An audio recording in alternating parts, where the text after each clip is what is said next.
எல்லாரும் எப்படி இருக்கீங்க? நல்லா இருக்கீங்களா? வெல்கம் டு பார்வதி கைமணமா. டுடே ஸ்பெஷல்ஸ் பன்னீர் எப்படி செய்யறது வாங்க நம்ம வீடியோக்குள்ளே போகலாம். கேஸ் ஆன் பண்ணிக்கணும். ஆன் பண்ணியாச்சு. முதல்ல நம்ம பன்னீரை ட்ரை ரோஸ்ட் பண்ணிக்கணும். தேவையான அளவு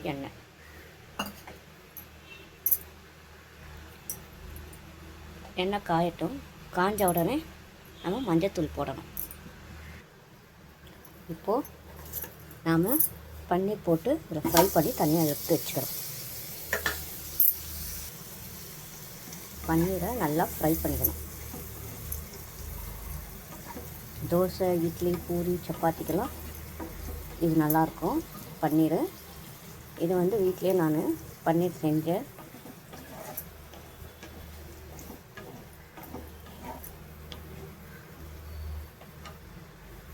நல்லா ஃப்ரை பண்ணுங்க. ஃப்ரை பண்ணிவிட்டு எடுத்து வைக்கணும் தனியாக. இப்போ ஃப்ரை ஆயிடுச்சு. இதை நம்ம தட்டில் வச்சுக்கலாம். பிளேட்டில் மாற்றி வச்சுக்கலாம். மாற்றியாச்சு. இப்போ அதே கடாயில் நம்ம எண்ணெய் ஊற்றிக்கணும்.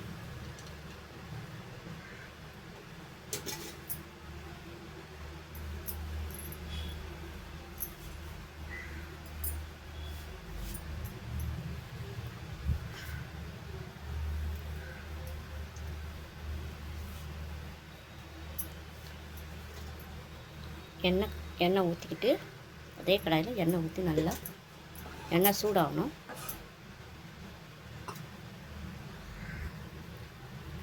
சூடாகணும்.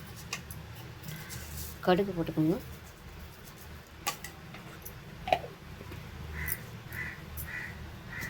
கடுகு பொரியணும்.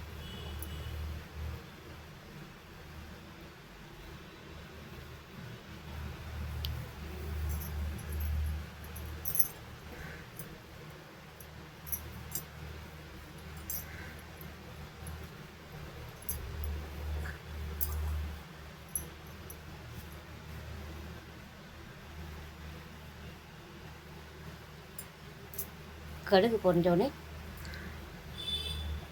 3 தக்காளி, 3 வெங்காயம் எடுத்திருக்கேன். இஞ்சி பூண்டு அரைச்சி அரைச்சேன். கருவேப்பிலை, கொத்தமல்லி, சோம்பு போட்டு அரைச்சி வச்சுருக்கேன். அதை இதில் போட்டு நம்ம ஃப்ரை பண்ணிக்கணும்.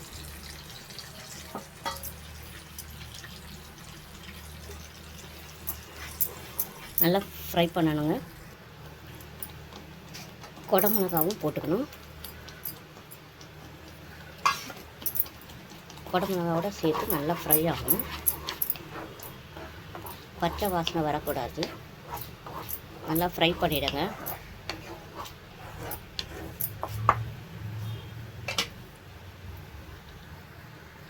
நல்லா ஃப்ரை ஆயிடுச்சு. மஞ்சத்தூள்,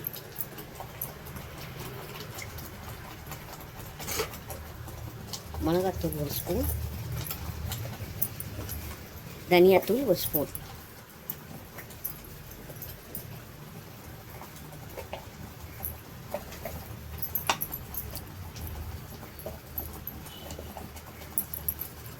தனியாத்தூள் 1 ஸ்பூன்,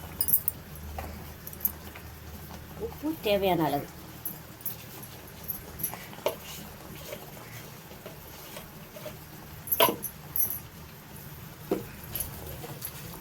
உப்பு நமக்கு தேவையான அளவு. இதை நல்லா ஃப்ரை பண்ணிக்கணும். நல்லா இது பண்ணணும்.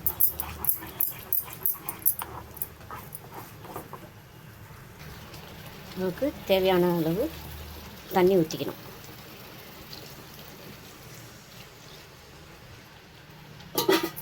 தண்ணி ஊற்றி கொஞ்சம் கொதிக்க வைக்கணும். கொதித்த உடனே பன்னீர் போட்டு இறக்கிக்கலாம். கொஞ்சம் கொதிக்கட்டும். உங்களுக்கு நான் காட்டுறேன். நல்லா திக்காயின்னு இருக்குது. இப்போது நம்ம பன்னீர் போட்டுடலாம்.